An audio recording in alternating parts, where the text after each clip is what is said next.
Diaspora FM.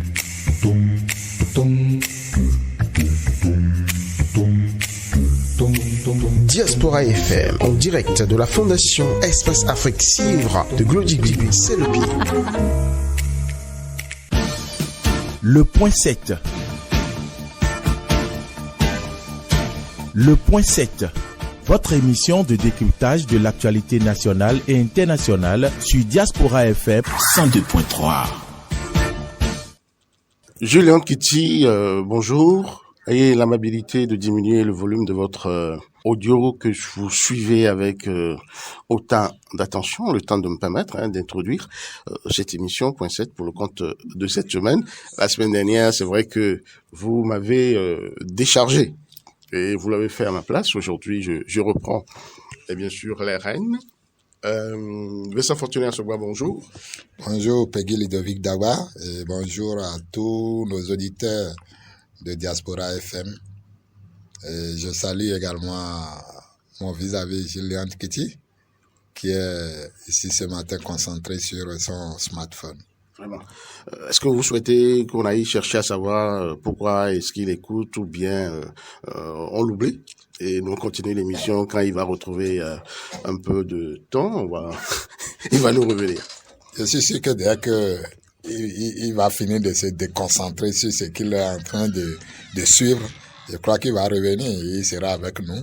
Et je crois qu'on n'a pas besoin d'aller le déranger. Et il est dans la bonne musique, c'est ce que je sache actuellement, parce qu'il a commencé par poser des pas de danse en studio là. En plus, il ne sait pas que nous sommes en studio. Je vois une très belle balade qui permet à deux jeunes gens de se trémousser.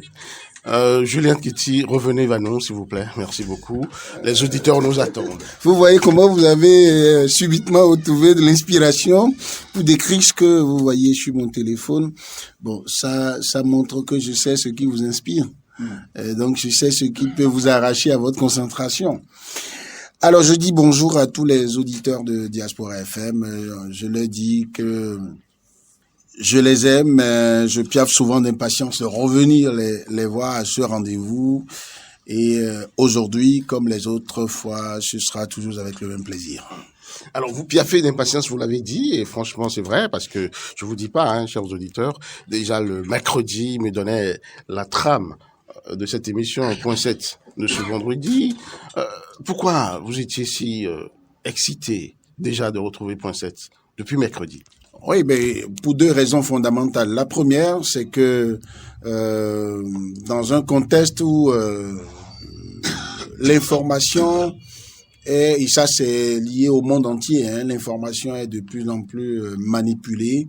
Lorsque l'actualité même vous donne des morceaux qui sont gros, qui sont tellement vrais, vérifiables, que on ne peut, sur les faits, faire trop de manipulation. Vous êtes pressé de croquer ça à chaud. Vous êtes pressé de croquer pendant que ce n'est pas encore infecté de ceci ou cela.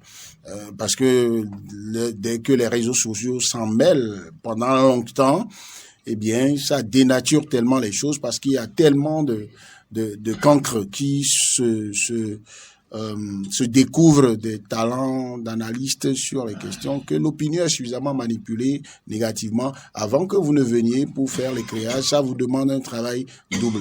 La deuxième raison fondamentale, mais écoutez, c'est cette maladie positive dont nous souffrons. Il vous est arrivé une fois, je m'en souviens comme c'était hier, pendant que vous me receviez dans une émission à la télévision Eden TV, je crois faire croiser de Matin d'Éden, ça fait de bons moments quand même que je vous rappelle. Vous avez, avant d'aller dans le vif du sujet, vous m'avez demandé mais d'où je tire cet esprit critique, cette passion pour l'analyse, pour le commentaire, et je vous ai dit que c'est d'abord un travail, c'est un travail de longue haleine, mais c'est d'abord un virus positif inculqué par un certain Célestin Viassi Paulinou Kitty, mon feu père. Et donc, pour quelqu'un qui est habitué à cet exercice, à prendre des papiers d'opinion, à faire de l'analyse critique, lorsqu'il y a des sujets qui peuvent appeler à cela, il se surprend en train d'être impatient, tout simplement. Voilà, donc c'est pourquoi je vous appelais, j'essayais de contenir ce feu-là qui brûlait en moi en échangeant avec vous. Vous avez compris, c'est pas de mes habitudes. Quand je vous écris un message, vous ne lisez pas. Je dis bon, ça fait votre affaire. Mais cette fois-ci, je vous ai appelé, j'ai envoyé des messages et tout. Donc, je vous utilisais simplement pour contenir mes passions et mes pulsions. Merci pour la franchise. Hein. Je vous aurai, ne vous en faites pas. Mais ça Fortuné Assogba, je vous vois un peu obséquieux, un peu noir. Je sais pas, quelle en est la raison? Est-ce que c'est parce que l'opposition n'a finalement pas son représentant au niveau de la Cour constitutionnelle? Ne me faites pas rire. Si l'opposition n'a pas eu un représentant au niveau de la Cour constitutionnelle, je crois que ça fait leur affaire. Ça fait l'affaire du peuple béninois, effectivement, mais pour ça, moi, je dois pas quand même me faire des soucis. Ceux qui sont allés là-bas aussi, c'est des Béninois. Et le reste, c'est de dire que nous voudrions qu'ils soient vraiment indépendants, qu'ils fassent le travail de maintenir la cohésion et la paix sociale. C'est vrai, vous venez de le dire, l'opposition, on aurait souhaité que l'opposition ait un représentant. Mais en fait, ça pose un problème de fond, non? Si on a dit que l'Assemblée nationale doit désigner quand même 4 personnes, c'est, comment dire, toutes les sensibilités qui devraient quand même pouvoir se retrouver pour désigner des gens qui, évidemment, effectivement, les représentent. Oui, pour un profane, c'est ça. Mais en réalité, ce n'est pas toutes les entités. Peut-être c'est là aussi une difficulté ou une situation à corriger au niveau des tests. Il est dit que c'est le bureau de l'Assemblée nationale qui désigne. Maintenant, le bon sens voudrait quand même que sur 4, qu'on donne un au moins à l'opposition. Et ça montre la bonne foi de la majorité présidentielle qui est fortement critiquée actuellement pour sa gloutonnerie à vouloir contrôler toutes les institutions de la République. Je crois que si sur 7, vous donnez un, c'est déjà largement suffisant. Le Parlement désigne 4. Et sur les 4, on pouvait dire, bon, nous avons une majorité et une minorité. Vous voyez, c'est là que moi je trouve que les gens de la majorité présidentielle qui sont au niveau du Parlement ne sont pas suffisamment sérieux. Oui, mais parce que il y a un élément sur lequel permettez que je finisse d'abord. Ils ne sont pas suffisamment sérieux. Quand ils ont les intérêts communs et qu'ils savent que on s'entend bien, on ne parle pas de 2 majorités, 2 minorités.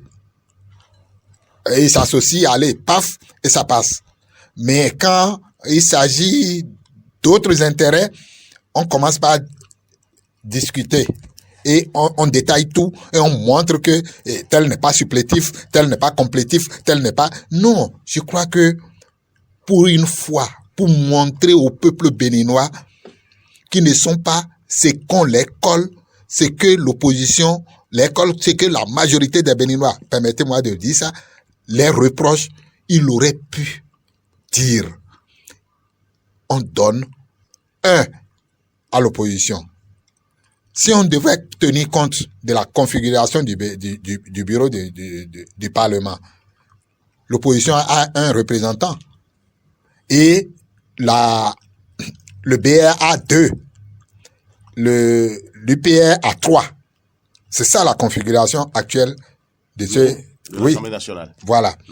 Si... Non, ça fait 6. Non, ils ont 4. L'UPR a 4. Ah, vous avez dit 3. Non, excusez-moi. Donc, et ça fait les 7. Maintenant, sur 7, les 7 vont se retrouver pour désigner 4 personnes. L'idéal aurait été qu'on donne un. D'abord. Et on dit maintenant, ceux qui sont majoritaires prennent les 2 autres, ou bien prennent le deuxième. et UPR il nous est revenu que le représentant de l'opposition au sein du bureau n'était pas là, qu'il est malade. Bien sûr qu'il est souffrant, il n'y va pas, mais ça n'empêche pas qu'on dise opposition, donner quelqu'un. Ça là, c'est juste pour préserver l'affaire, pour montrer quand même à l'opinion publique que nous ne sommes pas ce que vous pensez. Mais là, vous êtes un bon dieu. Comment? Vous êtes un bon Dieu ça. On est en politique. Et en politique, les œuvres de Dieu, les œuvres charitables, non, pas forcément leur place. Ce n'est pas une affaire de charité. C'est une affaire de principe et de la cohésion nationale. Bien sûr, parce que aujourd'hui, vous voyez, on critique cette cour, même si ces décisions sont irréprochables, sans recours. D'accord. Mais on continue de dire que c'est la cour des temps, puisque c'est lui seul qui a mis les éléments là. Mais cette fois-ci, même 1 sur 7, je crois qu'il est minoritaire, il ne peut rien. Et là, sachez que quand il entre dans cette institution, il n'est plus de l'opposition en temps normal. Mais puisque tout ce qui est dit là est dit, les secrets des délibérations restent là. Il ne pourra pas venir dehors pour dire non, je suis mécontent. Il ne pourra jamais le dire. Il ne pourra jamais le dire. Lui donner le privilège là à l'opposition d'avoir un œil là, je crois que ça grandirait la mouvance présidentielle. Ça grandirait le président Patrice Talon lui-même. Parce que on dira, ah voilà, tous les noms d'oiseaux que vous lui collez, vous voyez, il vient de les démentir. Mais il l'a fait. Il l'a fait par le passé. Il l'a fait quand la Cour constitutionnelle, on va pas dire que c'est sous son impulsion, mais on sait quand même que c'est sous son mandat que la Cour constitutionnelle a permis quand même aux démocrates de reprendre leur liste électorale, leur liste de candidats. Ça n'est pas suffisant. Ah, d'accord. Oui, parce que vous en voulez plus. Bien sûr, parce que vous savez autant que moi qu'il y a une tension dans le pays. Il y a une tension. Il faut dégeler la crispation. Il faut faire en sorte que le chef de l'État, qui a son second et dernier mandat, deuxième et dernier mandat, c'est ça, non?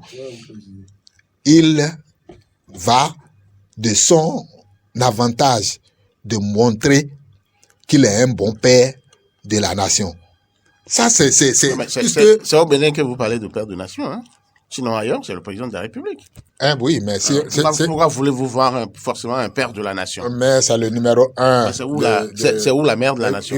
Il faut oublier ça là. Oublier ça et sachez quand même que le chef de l'État est le premier magistrat. Il aurait pu faire en sorte, parce que les désignations vont nous dire que l'Assemblée nationale est une institution à part.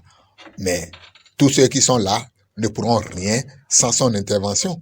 D'accord. Non, ça là, c'est clair. Ah bon. Donc, le chef de l'État, le président Patrice Talon, aurait pu faire en sorte. Mais vous oubliez qu'on parle de la règle de séparation de pouvoir? Non. Sur papier, oui. Pourquoi sur papier? Sur papier. Le judiciaire est à côté. Écoutez, l'exécutif, le législatif et ça là, vous parlez de ce que les papiers nous disent. Mais la réalité de ces tests, c'est autre chose. L'application de ces tests, c'est autre chose. Vous le savez bien. Donc, c'est vous qui démarquiez les faits. Non, ce n'est pas moi. Vous le savez bien. Ah bon? Ne pas l'accepter, ne pas le reconnaître, c'est que vous faites de la tricherie. Ah bon? Oui, vous faites de la tricherie. Donc, moi, vous savez bien que les tests disent quelque chose. Les parlent le français. Et nous comprenons les applications, c'est autre chose. On ne va pas me dire que aujourd'hui, en tout cas moi, si on peut vous convaincre que les désignations qui ont été faites. Moi, j'ai rien à y voir. Hein. Je dis, moi là, si on arrive à vous convaincre que les désignations ont été faites, sont faites sans que le chef de l'État n'ait un regard là-dessus, on peut vous convaincre. Mais moi, on ne peut pas me convaincre de cela. Du tout pas. Donc, j'aurais voulu, je le répète, que le chef de l'État prenne le dessus et montrer quand même que non, voilà, j'ai un esprit ouvert. Je suis le président de tous les Béninois.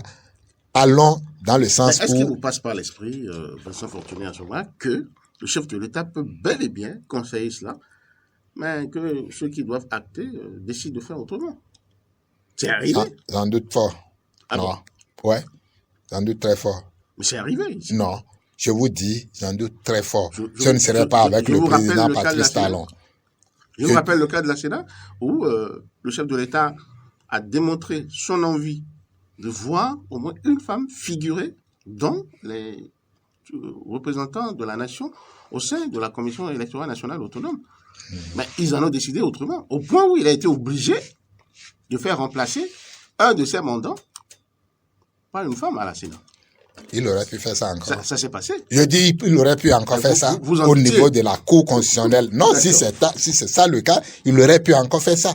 Parce que, je dis, le vivre ensemble. Aujourd'hui, le Parlement ne peut pas faire ce qu'ils viennent de faire. Au Parlement, on ne peut pas faire ça. Nous avons une minorité. Concédez-lui un siège sur les 4. Ce n'est pas encore tuant. Je ne sais pas. De toute façon, cette Cour constitutionnelle pourra encore être saisie de cette affaire pour dire le droit. Pour donner quoi? On verra bien. On verra bien.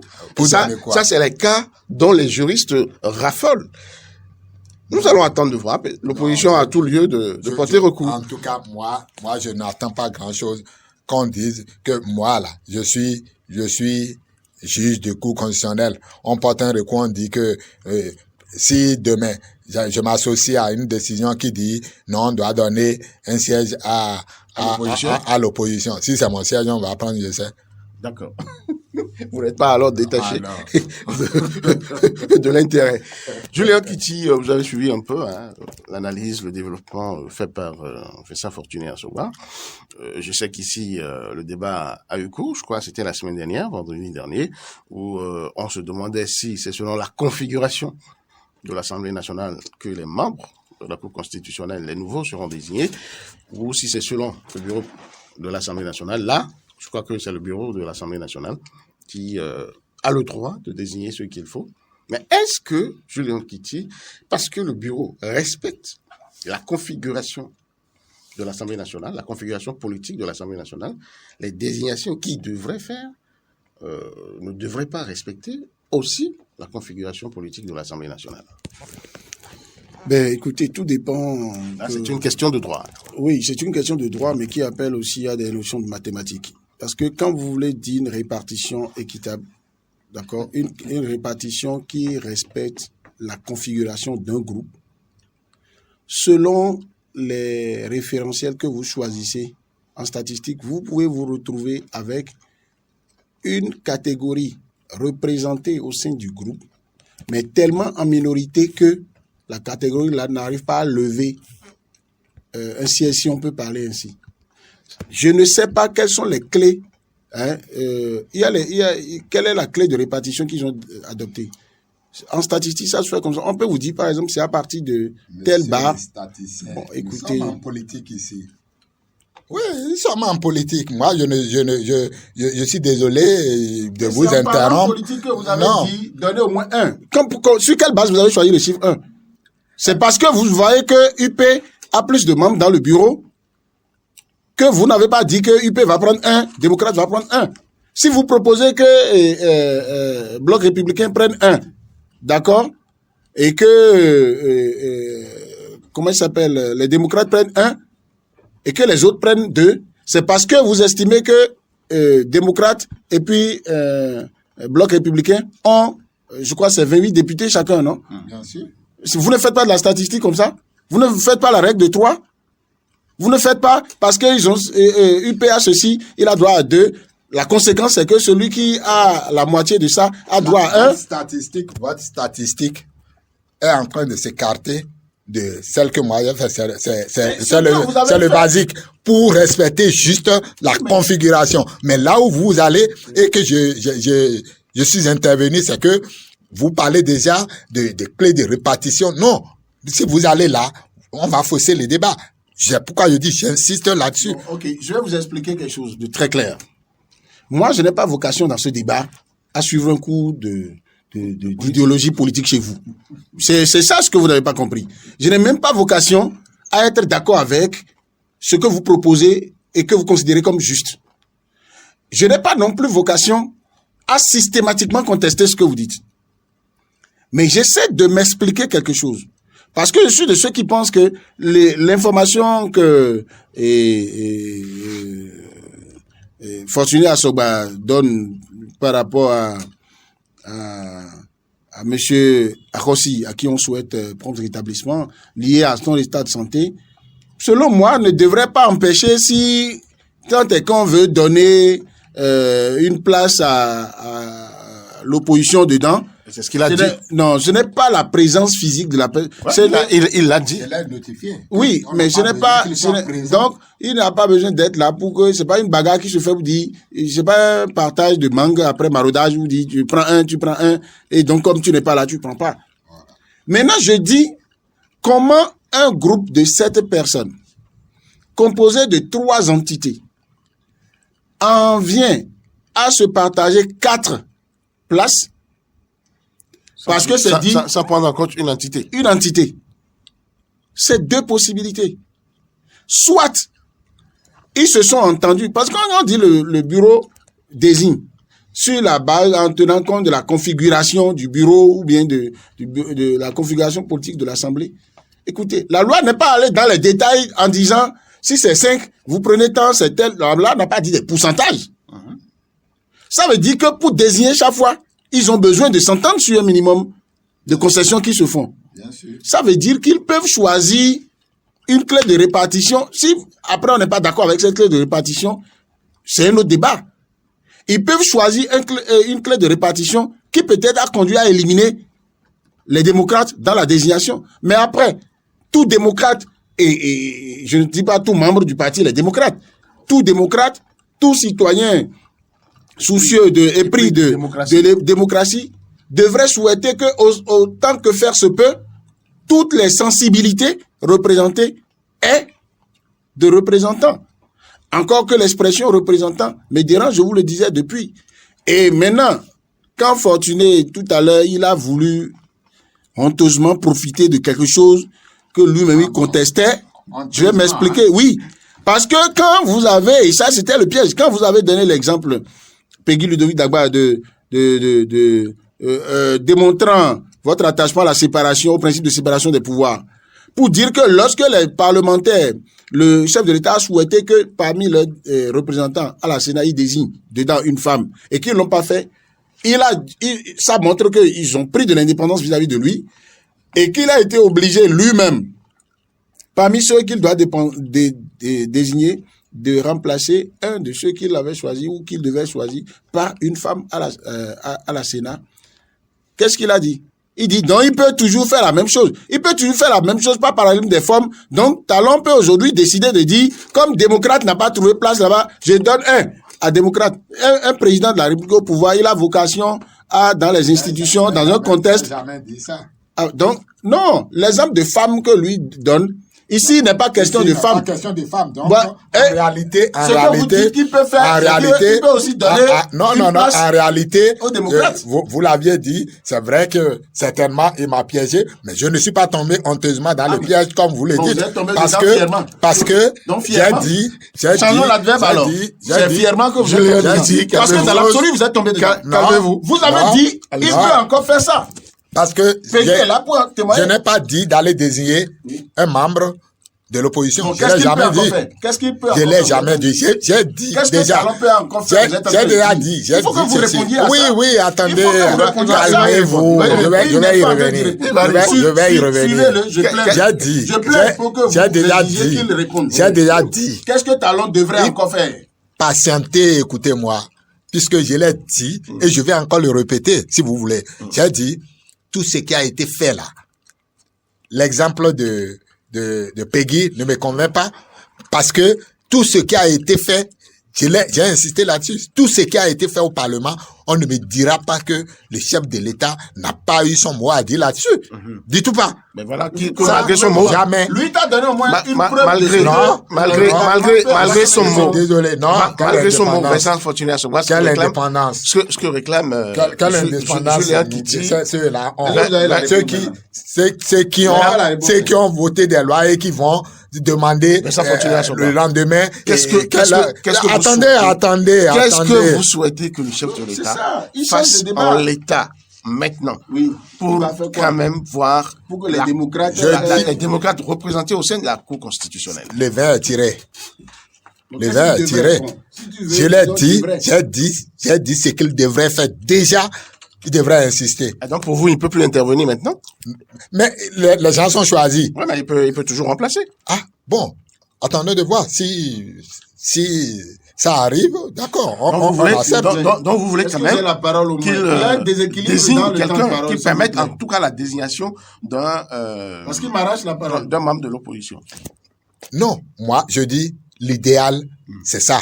Pour vous, pour moi, et pour même Julien Kiti, et pour le peuple béninois. L'idéal, c'est ça.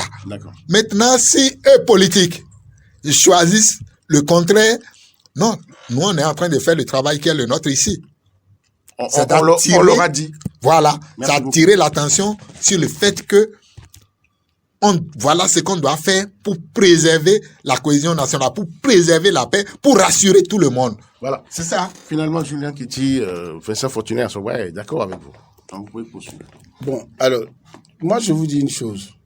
J'ai jamais été d'accord, jamais d'accord. Comme il a dit, je suis. Oui, permettez. Vous serez interdit de micro. Non, je vais vous rectifier. Parce que j'ai jamais été dit que je suis en désaccord. Puisqu'il a été clair, il a dit qu'il n'a pas vocation de m'écouter, de me suivre dans mon raisonnement. J'ai l'obligation de t'écouter.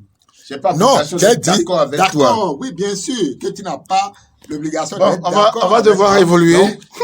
J'ai pas l'obligation d'être d'accord avec lui ou de lui donner raison. Du tout pas. D'accord. Est-ce que lui a le droit au moins de tirer les conclusions de ce que chacun de nous non, c'est ça, les auditeurs se feront leur opinion sur la question. Julien Kiti, je reste avec vous. Au vu de ceux qui ont été désignés. Je prie Dieu pour que vous restiez avec moi. Voilà, je suis avec vous. Alors, je vous posais la question de savoir, au vu de ceux qui ont été désignés, qui voyez-vous président? Est-ce Dorothée Sosa, comme tout le monde le dit, ou alors quelqu'un d'autre dans l'institution? Non, je tiens d'abord à exercer mon droit de revenir sur un pan de ce qu'il était en train de dire. Allez-y. Parce que je rêve vraiment, j'ai envie de voir des gens comme Fortuné Assogba comprendre que avant qu'on en arrive à cet idéal qu'il défend, qu'il prône, qui n'est pas mauvais en soi, c'est toute la charpente législative qu'il faut repenser. Vous savez pourquoi? C'est une aberration lorsque, en amont, vous voulez que les gens soient désignés comme représentants d'un courant, et un courant qui parle de courant parle d'influence, de sensibilité, d'une manière spécifique de voir les choses, et enfin d'intérêt à défendre. C'est ce que ça signifie. En amont, vous plaidez pour qu'on parte sur ces bases-là pour désigner des gens. Et tout le monde s'entend pour être dans l'illusion que d'un jour de désignation à un autre jour pour siéger, l'être humain qui avait ses sensibilités, ses intérêts-là à défendre, qui appartenait à une chapelle, va subitement devenir hostile à cette chapelle. Va subitement dire je finis mes heures de service à la Cour constitutionnelle, jamais je ne rencontre plus les amis que j'avais dans mon parti politique, jamais autour de notre verre la nuit, je ne dis jamais voilà ce qui se trame, je ne dis jamais ce qui va se passer, voilà, même si on ne se met pas dans la rue. C'est pour dire quoi? Il faut que les gens en arrivent dans la manière de penser la batterie de dispositifs législatifs, penser que nous sommes des êtres humains. nous avons nos sensibilités. Et c'est dans le respect de nos sensibilités, dans la prise en compte de nos sensibilités, même dans la manière de juger, que nous allons pouvoir avancer. C'est de l'hypocrisie que de penser que des partis politiques, c'est-à-dire on devrait désigner des gens sur la base des quotas pour des partis politiques, et dire après qu'on veut une institution constitutionnelle complètement indépendante, qui prend des décisions qui ne tiennent pas du tout compte des intérêts de ces partis politiques-là. Non. Le seul garde-fou que le législateur a mis dans la Constitution et qui, pour moi, règle le problème un peu pour que ça n'embrase pas le pays, c'est qu'il a dit les décisions de la Cour sont sans recours. Mais quand toutes les sensibilités... Attendez. Excusez-moi pour la question. Non. Quand toutes les sensibilités pour une institution qui se veut, dont les décisions se veulent sans recours, et qui n'a pas toutes les sensibilités représentées, mais qu'est-ce que vous voulez à ce moment? Non. Que toutes les sensibilités. Ce que je suis en train de dire là, vous reposez la question là où je l'ai déjà laissé depuis. Je ne suis plus dans les revendications, je suis plus dans les questions de syndicats de gens qui veulent plus de démocratie, les autres font dictature, je suis plus dans ça. Je dis... Et pourquoi vous n'êtes plus dans ça? Non, je ne suis plus dans ça parce que... La paix n'est pas à ce prix? Non, quand moi je revendique quelque chose, oui. D'accord? Je cherche toujours à savoir, c'est comme quand je vais à l'église, je prie Dieu. Je m'assure que j'ai suffisamment lu la Bible à la maison et que je ne demande à Dieu que des choses qu'il a promises. Je ne demande à Dieu que des choses qu'il est en mesure de me donner. Ça, c'est vous, c'est unipersonnel. Non, dans la société aussi, lorsque vous regardez les insuffisances, ou jusqu'où la loi, la Constitution elle-même a été précise, jusqu'où les lois ont été, le règlement intérieur, tout ça de l'Assemblée, tout ça a été précis. Après, quand il n'y a pas de précision et que vous voulez compter sur la bonne foi des personnes, parce que là maintenant, le bureau de l'Assemblée nationale a violé quelle disposition légale existant dans notre dispositif législatif désignant. La règle de la configuration politique de l'Assemblée nationale. Oui, ça dit, c'est ça qui a été violé. Oui, quelle est la disposition? De quelle loi? Puisqu'on a dit qu'on désigne le bureau de l'Assemblée nationale en tenant compte de la configuration politique de l'Assemblée nationale. Alors, mais si en tenant compte de la configuration politique de l'Assemblée nationale, vous ne voyez pas que si le bureau qui a été désigné en respectant la configuration politique de l'Assemblée nationale, fait des désignations qui ne respectent pas cette configuration, est-ce qu'il y a problème ou pas? S'il vous plaît. Oui. Il peut, au premier degré, il y a problème. C'est-à-dire que pourquoi il y a 3 entités et c'est 2 qui ont des gens représentés dedans. À ce niveau, il y a problème. Mais quand vous entrez, vous ne pouvez pas vous arrêter à ce niveau. Moi, le fait d'expliquer quelque chose qui se passe ne suffit pas qu'on est d'accord avec la chose de façon intrinsèque. D'accord. Si vous ne me comprenez pas ça, c'est difficile. Là, c'est bon. Mais si vous allez là-bas, si la loi qui dit configuration politique ne dit pas finalement le nombre de choses à partager ou le nombre de places à partager, quelle est la disposition qui dit alors qu'il faut donner 2 à UP le nouveau? Vous êtes des adultes, le test vous laisse la liberté de choisir ce que vous voulez. Vous pouvez donner 1, vous pouvez donner 2, vous pouvez donner, mais il faut quand même que la règle soit respectée. Voilà que les adultes qui sont chargés de dire ça, ils sont des acteurs politiques. Et vous n'avez eu de cesse tout à l'heure de rappeler presque frontalement à Soba qu'il est dans les bondieuseries et que nous sommes en politique où c'est les intérêts. Ça dit, tu dors, on t'arrache ça, et tu te réveilles, on dit, bon, donc tu es en éveil, d'accord, prends. C'est de ça qu'il s'agit. Et donc, il faut que la loi règle les choses jusqu'à un niveau donné, jusqu'à un niveau très élevé. Merci pour ce point du développement. Et que les instances du genre, d'accord, les institutions du genre, leur configuration là, soit tracée de sorte à ce que, ça soit clair. De plus en plus, on recherche. Il y a 7 sages à la cour. Pourquoi on ne révise pas la Constitution pour dire que on doit aller chercher sur les 7 là, 4 parmi des cadres ou des juristes de haut niveau à qui on ne connaît aucune couleur politique et on fait enquête de criminalité sur eux, on peut se tromper. Il y a eu toujours une marge d'erreur. Mais À 75%, on dit ceux-là, ils sont indépendants. On a 4 qui sont indépendants. Après, on dit à l'Assemblée nationale, vous entendez, vous donnez 1. Le gouvernement donne 1. On peut chercher une autre institution ou bien, bon, comme c'est la représentation du peuple qui est là, on donne 2. On dit que ceux qui sont de la majorité présidentielle donnent 1. Ceux qui ne parlent pas le même langage, quel que soit le nombre de députés qu'ils ont, quelle que soit la balance, ils donnent 1. Parce que là-bas, maintenant, si les gens, vous savez pas s'ils ont fait débat en disant V8 x 2, là, ça donne combien? Les autres ont combien? Bon, après, s'ils décident, comme vous avez dit, vous, à Soba, vous qui vous êtes peut-être dans l'économie de leur vérité là-bas, moi, je ne vais pas souvent vous parler des gouverneurs. Comme vous aussi. Mais peut-être qu'ils se sont entendus là pour dire, UP et BS ont dit, bon, ok, on se met ensemble cette fois-ci. Quand on est en face de vous là, vous êtes combien? Vous représentez quel pourcentage de ce que nous représentons? Parce que quand ça arrange les gens en politique, c'est pourquoi je vous ai dit, même les statistiques là sont exploitées par les politiques selon leur centre d'intérêt. Tu sais, 1 est pour 2, 50%. Ouais. Ou bien? Ouais. Mais 10 est pour 100. 10%. Et pourtant, 10, c'est supérieur à 1. Selon qu'on choisit d'utiliser les pourcentages, ou selon qu'on choisit d'utiliser les nombres de faire de l'arithmétique, les démocrates peuvent avoir ou ne pas avoir. Mais après, le citoyen veut dire, pour que les démocrates, c'est 28 députés, c'est 28, personnes avec des gens derrière. C'est tout un parti politique avec une dynamique derrière. Que ceux-là se lèvent maintenant pour dire on est lésé. Regardez, on veut mettre les gens dans les commissions à l'Assemblée nationale. Les commissions à l'Assemblée nationale, c'est pour faire un travail technique. Hein.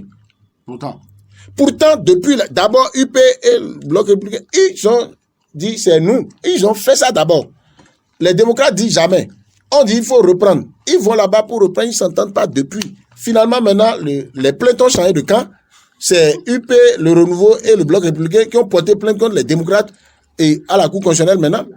Et je me dis, mais la Cour là, qui n'a que quelques jours maintenant, au lieu de laisser les gens tranquilles pour qu'ils essaient de voir s'ils ont des primes en retard à récupérer, à glaner et pour faire leur vieux jour, on leur amène encore des patates chaudes.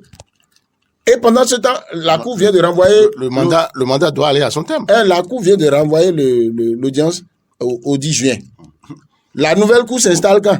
Le 5, bon, en principe. Ok, donc, ça veut dire que la Cour qui est là dit, bon, vos patates chaudes là, surtout qu'on n'a récupéré aucun membre de l'ancienne Cour, on n'a reconduit aucun d'entre eux, ils se sont certainement dit, qui va, en partant, se faire encore des ennemis, on laisse ça entre vos mains. Donc, bref, c'est pour dire que on ne peut jamais avoir cet idéal-là qu'on recherche, parce que le jeu politique n'est pas basé sous nos tropiques, sur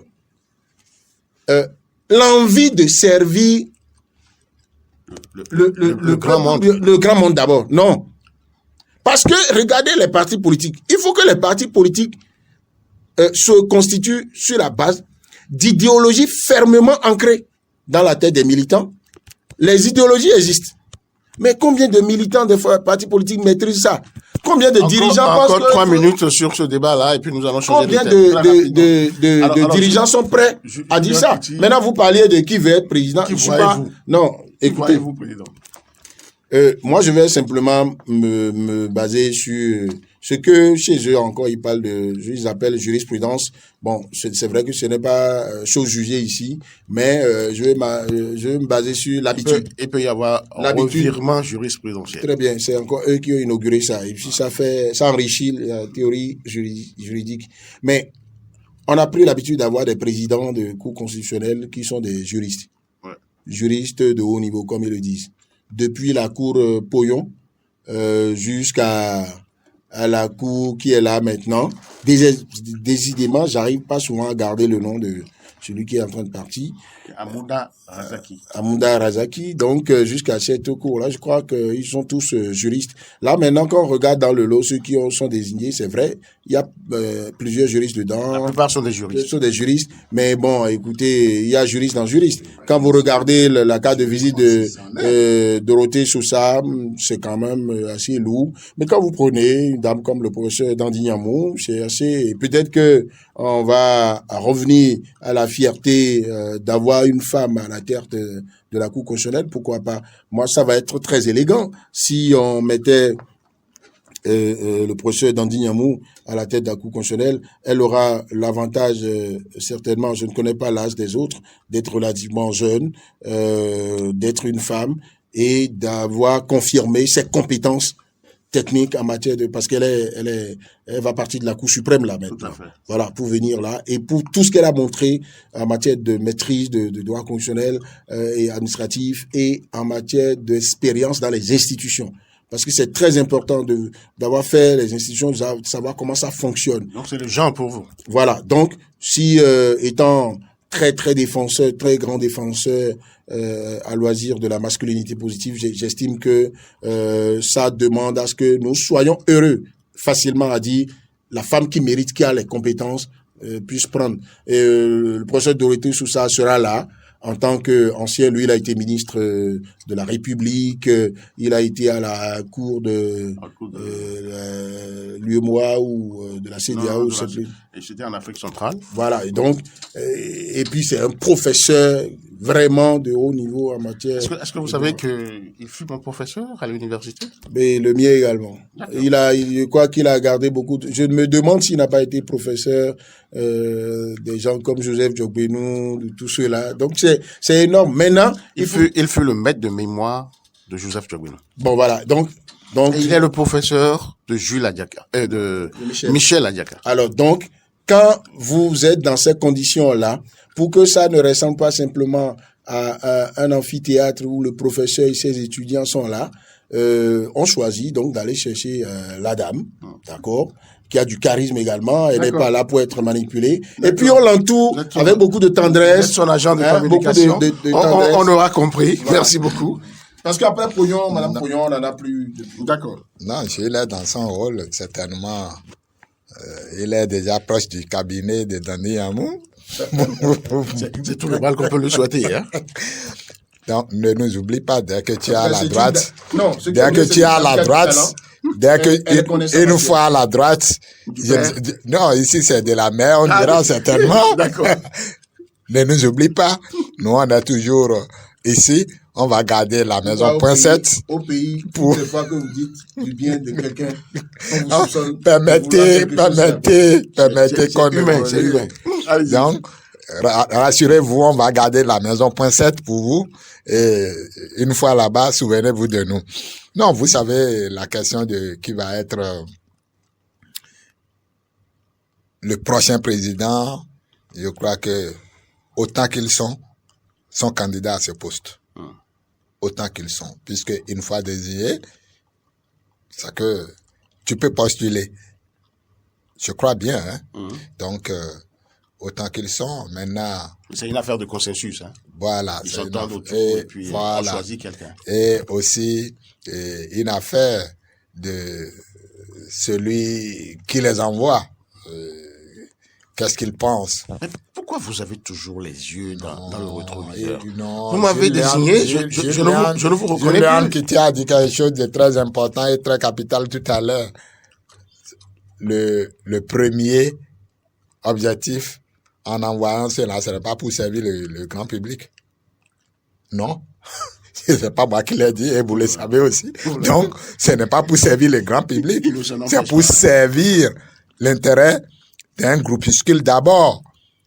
Et ce groupuscule ne va pas se laisser en marge de ce qui va se faire là, le jour de l'installation et de l'élection. Du tout pas. D'accord. Donc, ça dépendra de la vision de celui qui est là. Parce que tous ceux qui sont là ont un parcours impressionnant, à commencer par le professeur Dorothée Sousa, qui... C'est de l'autorité publique. Voilà, qui partie de la société civile s'était retrouvée au gouvernement du général Mathieu Kérékou, et puis après, tout ce qui a suivi, vous savez, donc, il a la carrure qu'il faut, et d'autres, comme Gilles Léon Kitty a parlé de sa prochaine présidente que je soutiens aussi. C'est une jeune dame qui n'est pas mal, même si moi je reproche quelque chose que je garde pour les autres fois à venir. D'accord. Voilà. Merci beaucoup. Donc, autant qu'ils sont, mais c'est des gens qui méritent. Qui méritent être au poste du président, mais le bon sens, certainement, va les guider pour qu'ils choisissent quelqu'un qui puisse faire l'unanimité. Alors, je reste avec vous, Vincent Fortuné Assoba, celui qui n'a pas le mérite de rester encore au gouvernement, aux côtés du président Patrice Talon. C'est le ministre des Affaires étrangères, Aurélien Gbenonsi, qui s'est vu, arracher le portefeuille ministériel cette semaine. Alors, on voyait déjà la chose venir. C'était d'abord le portefeuille de la coopération qui lui a été arraché, finalement. Celui des affaires étrangères, lui échappe aussi. Oui, c'est le départ de l'un des fidèles du chef de l'État. Et il est un fidèle des fidèles du chef de l'État. Je ne vous apprends pas que depuis 2016, il est à ce poste. Oui, mais autant que bien d'autres qu'on peut citer dans le gouvernement. Bien sûr, c'est pourquoi je parle des fidèles des fidèles. Vous êtes un Béninois, mais jusque-là, on vous a confié un poste alors que vous êtes compétent. Donc, le chef a dit, ce n'est pas moi, ce n'est pas moi, ce n'est pas moi. C'est vous qui savez de quelle compétence vous parlez. Écoutez, je vais vous dire, oui, dites-moi. Ce n'est pas moi qui l'ai dit, c'est le chef de l'État lui-même qui a dit que ses ministres lui donnent satisfaction. Donc, la seule personne qui aura mal dans sa chair depuis mercredi, c'est toujours le chef de l'État même qui a pris cet acte. Le chef de l'État n'a rien dit de mauvais.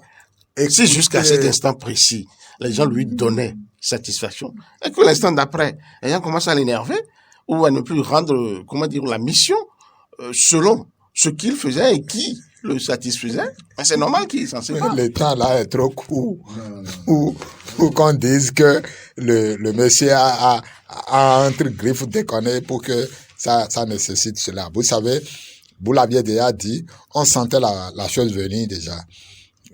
Le monsieur, on a réduit son champ de compétences en lui retirant le volet coopération, qui est également un volet lourd qu'on a envoyé au niveau du ministère des Finances. Nous avons débattu de cela ici. Ouais. On a dit, moi je trouvais que c'était trop surchargé, le ministre des Finances qui faisait déjà beaucoup. Mais aujourd'hui, vous voyez, la plaie était plus profonde que cela. Et c'est ça, la conséquence, c'est le départ de Aurélien Gbenonsi qui était en poste depuis avril 2016. C'est vrai que nous ne connaissons pas les raisons. Ce qu'on doit faire ici, n'est que des supputations. Cela prouve effectivement qu'il y a un malaise, qu'il y a eu une maldonne quelque part, puisque à la suite, il y a la convocation de la représentation diplomatique, de toute la représentation diplomatique du Bénin à l'extérieur. Donc, cela voudra dire quoi? Qu'il y a quelque chose quelque part que le chef de l'État, même en sortant, le ministre incriminé cherche à corriger.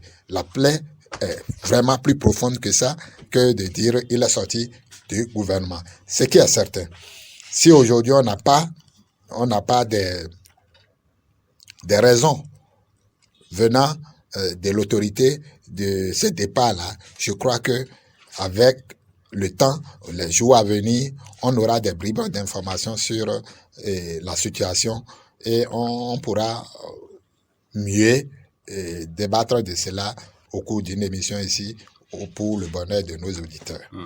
Et selon vous, comment dirais-je, ce ministre, il s'en va vraiment avec toute la casquette qu'on lui connaît, ancien de l'ONU, les Nations Unies, et puis, comment dirais-je, un grand nom, le plus pesant quand même du gouvernement. Est-ce que ça ne laisse pas un trou? L'un des plus pesants, ce n'est pas le plus grand nom. Hein. Écoutez, nous avons de grosses têtes entre griffes dans le gouvernement. Oui, mais parmi les grosses têtes, il y a la plus grosse tête. Bon, peut-être l'une des plus grosses têtes. Voilà que la plus grosse tête, si je vous le concède, voilà, là où on en est, ça veut dire qu'il y a eu à commettre un bévue. Est-ce qu'il a quand même mérité, comment dirais-je, son passage au sein du gouvernement? Tout le monde mérite son passage parce que celui qui les a choisis a dit qu'il trouve satisfaction avec eux. Ça veut dire que... Jusqu'à un moment donné. Jusqu'à un moment donné. Ça veut dire que pour celui-là, il mérite son passage. Maintenant, si nous, on n'est pas satisfait, on peut peut-être lui dire, mais ça donnera quoi? Parce que en son temps, on a réduit la carte diplomatique du Bénin. Est-ce que c'est en définitive son péché? Non, ça ne saurait être son péché parce que cette réduction des représentations diplomatiques du Bénin à l'extérieur n'est pas sans son conseil, je suppose. Bien sûr, c'est ce que je dis. Il a été la cheville ouvrière, mais ce n'est pas sans consentement non plus du chef de l'État qui a validé. Qui l'aura convaincu, donc, qu'on dise que c'est ce qui est à la base de son départ, j'en doute très fort. Je ne suis pas trop... C'est pas mon fort. Ce n'est pas sûr que ça soit vraiment cela. Ce qui est certain, il y a eu un dysfonctionnement dans la chaîne et certainement, c'est ça qui a valu le départ de Aurélien Agbessi, puisque vous savez, on a connu des départs aussi déjà. Il y a un moment, c'est vrai qu'un homme est parti de la même manière. Il y a même un journal qui a mis 4 ministres en moins d'un mois qui sont partis, et des ministres vraiment des plus proches du président de la République. Vous revenez sur des fidèles. Voilà. Et mieux, je vous dis, Dame Rumeur continue de dire qu'il y a encore d'autres départs. Puisque quand c'est vrai que l'homme partait, il y a Dame Rumeur qui a dit que d'autres partiront. Aujourd'hui, nous en sommes là. Un mois ou 2 mois après, on verra à qui on a vu Aurélien Agbenonsi partir. Je crois que d'ici à là encore, on aura une autre ou bien d'autres têtes qui vont tomber selon Dame Rumeur qu'on ne confirme pas encore. On attend, et puisque nous, on est là que pour dire ce qui est vrai, ce qui se constate, on a à opiner sur du vrai, on n'a pas à opiner sur des supputations. D'accord. Donc, on laisse les rumeurs là où elles sont. Alors, Julien Petit, quel aurait été le péché, en définitive, selon vous? Je sais que vous fouinez, hein. Vous êtes au sein du gouvernement, mais je sais que les fouilles vous connaissent. Dites-moi, selon vous, qu'est-ce que vous supputez, qu'est-ce que vous soupçonnez et qui n'aura pas marché chez Aurélien Agbessi au sein du gouvernement? Bon, vous savez, comme mes habitudes, hein, c'est d'abord, je me suis toujours demandé ce qui se passe, quelle loi ça viole. Est-ce que Aurélien Agbessi était rentré au gouvernement pour y rester pendant 10 ans? Bah, écoutez, le chef en a décidé ainsi. Il n'en a pas décidé ainsi. Parce qu'il ne s'est pas contredit en le sortant. Donc il n'en a pas décidé ainsi. Ah, d'accord. Vous avez supposé dans vos têtes qu'il voulait le garder pour 10 ans. Mais puisque lui-même a affirmé, on ne change pas une équipe qui gagne. Et une équipe qui me donne entièrement satisfaction. Oui. Alors, ceux qui veulent ou attendent ces remplacements-là vont attendre. Ils vont attendre. Ouais. Il n'a pas dit qu'ils vont moisir. Il n'a pas dit qu'ils ne pourront jamais avoir satisfaction. Il a dit ils vont attendre. Ouais. Ils vont attendre pendant combien de temps? Il ne l'a pas dit. Il n'a pas dit. Et il a dit jusqu'au moment où je vous parle. Il me donne satisfaction. Mais la minute d'après, on peut commettre une faute lourde. Donc, quelqu'un peut donner satisfaction du début de sa prise de fonction pendant des années et utiliser une seule journée, une seule heure, une seule minute pour commettre une faute lourde qui nécessite une seule sanction, c'est que vous le sautez de là. Et ça aussi, c'est humain. C'est humain. c'est même légal. C'est simplement humainement difficile. Parce que quand quelqu'un a un poste donné, il ne commence pas après un temps se faire l'illusion que ça fait partie de son patrimoine. C'est-à-dire, ça fait partie de son espace de titre foncier. Et en fait, la fonction ministérielle, parfois, vous commencez par être hanté par la vie que vous allez mener après. Donc, pour quelqu'un, un fonctionnaire comme Aurélien Agbenossi, tu vois, la manière de partir importe beaucoup. Je pense que c'est à ce niveau-là qu'on peut s'interroger. Donc, le chef de l'État a un bon droit de faire ce qu'il a fait. Et Aurélien Agbenossi a confié à nos confrères de Jeune Afrique qu'il a été informé de son limogeage. Donc, je tire déjà la conclusion que... Ça voudrait dire quoi? Il a été informé. De son limogeage. Oui. Ça signifie qu'il a été limogé. Puisque quelqu'un de son rang, de son âge, de sa carrure, ne se tait pas lorsqu'il peut contester le langage qui a été tenu. Il va contester. Non. Sans limogeage? Non, vous ne me comprenez pas. Il ne va pas contester son limogeage en disant « vous ne devez pas me limoger ». Mais si ce qui est dit dans l'opinion qu'on l'a limogé, si ce n'est pas vrai qu'il a été limogé, que c'est autre chose, autre manière de partir, il l'aurait dit. Mais quand il a dit à Jeune Afrique, j'ai été informé de mon limogeage tel jour. C'est comme ça se passe, non? C'est celui qui vous a nommé, qui vous informe de ce qu'il se sépare de vous. Donc, il a été limogé. Et quand quelqu'un comme lui est limogé, ça veut dire qu'il y a un quiproquo, il y a un problème. Une faute lourde. Ça peut ne pas être une faute lourde commise en ce moment précis. Ça peut être que c'est des choses qui se passaient déjà et qui ont été accumulées. Peut-être que c'était dans le plan du chef de l'État, l'enlever en ce moment-là. Peut-être que le chef de l'État a eu des rapports récents. Maintenant, la première hypothèse, c'est de voir ce à quoi on l'a appelé. Parce que si on vous appelle à quelque chose, un chef d'État, c'est lui seul qui est élu président de la République. Il appelle après des cadres compétents dans des domaines donnés pour l'aider à mettre en œuvre son projet de société dans ce secteur-là. Il a estimé que Agbenossi connaît bien la diplomatie, peut réfléchir avec lui. Maintenant, si la réflexion que Agbenossi a menée pour déployer la stratégie diplomatique du Bénin, ça ne donne pas les résultats que le président veut, le président peut décider de se séparer avec lui. Et les signes avant-coureurs de cette séparation étaient déjà là. D'abord, la stratégie diplomatique du Bénin, surtout la redéfinition de la carte diplomatique du Bénin avec une politique d'austérité extrême en réduisant de façon drastique les postes diplomatiques que nous avons. Ça n'a pas plu à beaucoup de têtes pensantes du système international. J'ai suivi à la télévision nationale, il n'y a pas longtemps, à la faveur donc du retrait du volet coopération à Agbenossi pour le confier à Wadaï. Il y a un monsieur qui était passé à la télévision nationale, il est dans les institutions internationales, il dit non, ce n'est pas possible. Et lui, il accusait le ministre. Il disait non, mais que lui ne peut pas faire ça.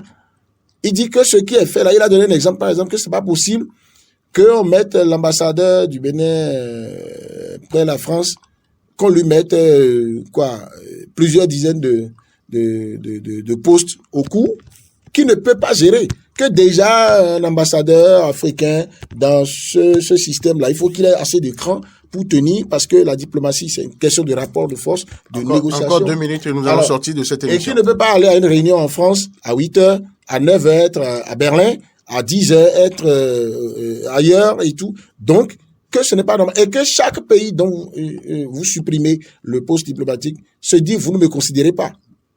D'accord? Je ne suis pas important pour vous. À partir de ce moment, et on lui dit, mais même... On vous le fait sentir. Voilà, il dit même la coopération qu'on a enlevée à Agbenossi, là, il a dit, c'est pour que ça le ridiculise, ça le fragilise, que tout le ministère repose sur ça. Et il dit qu'il peut le définir. Maintenant, il dit même la coopération envoyée au ministère des Finances, ça ne marchera pas si on ne crée pas une direction générale de la coopération. Pour avoir un monsieur solide, coopération qui organise ça. D'accord?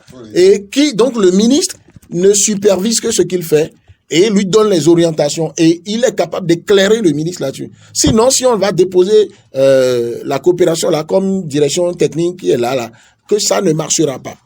Alors, quand vous avez une politique, vous êtes ministre des Affaires étrangères, et votre politique est critiquée par des voix aussi autorisées, des voix dont vous ne pouvez pas contester la qualité de pouvoir porter un jugement de valeur sur ce que vous faites, à l'international, ça dérange un président de la République.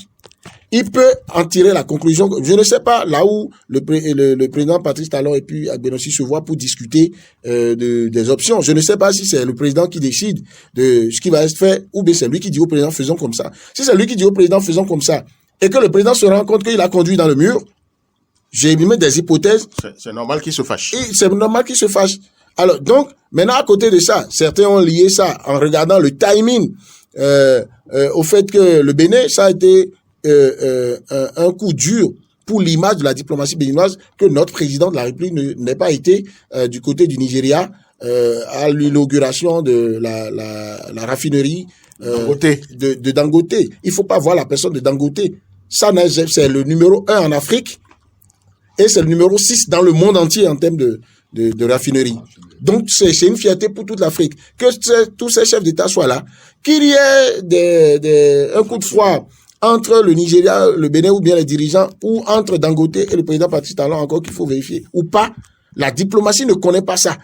C'est-à-dire, à l'international, on a besoin de la présence de votre chef d'État là, ou d'un représentant. Même le Rwanda, le président rwandais a envoyé un représentant. À partir de ce moment, on n'a pas pu nous expliquer par un communiqué pourquoi on n'a pas été là. On a une ambassadrice qui est là, et bizarrement, c'est cette ambassadrice du Bénin près le Nigeria, qui a été, selon les informations, désignée pour remplacer. Donc, c'est en train d'être désigné. Voilà, c'est normal que les gens mettent cette hypothèse-là aussi dedans, parce que c'est venu juste au lendemain. Ensuite, c'est celle-là qui est désignée. C'est comme si il y a un échec sur la coopération Bénin-Nigeria. Donc, globalement, moi, je n'ai pas d'inquiétude. Le monsieur Agbenossi, il a fait plus de 7 ans et il peut se chercher du boulot. Il n'est pas comme toi et moi. Et certainement, il a des propositions qui vont lui être faites et il ne va pas chômer. Merci à vous, Julien Kiti. C'est vous qui mettez ainsi fin en beauté à cette émission Point 7 de cette semaine. Merci à chacun et à tous d'avoir été avec nous. J'espère qu'encore une fois, chers auditeurs, nous vous avons satisfaits. D'ici à là, portez-vous bien. Le Point 7. Le Point 7. Votre émission de décryptage de l'actualité nationale et internationale sur Diaspora FM 102.3. Diaspora FM.